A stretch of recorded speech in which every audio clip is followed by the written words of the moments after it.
heard of a time when iron jewelry was more valuable than gold, precious gems, and family jewels? Today we have a bit of war, a bit of Napoleon, and a bit of wealthy people flexing their generosity and wealth.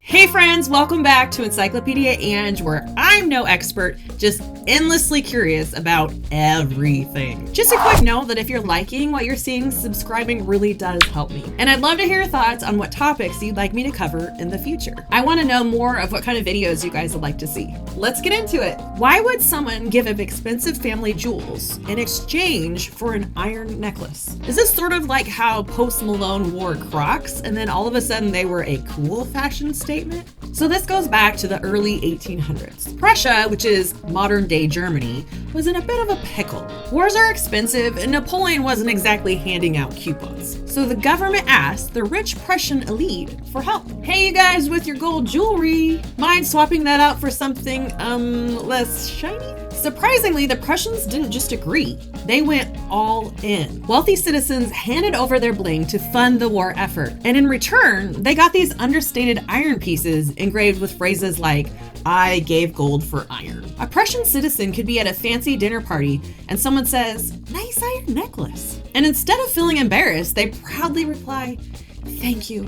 Anything to help support the war effort." Boom! Instant social cred.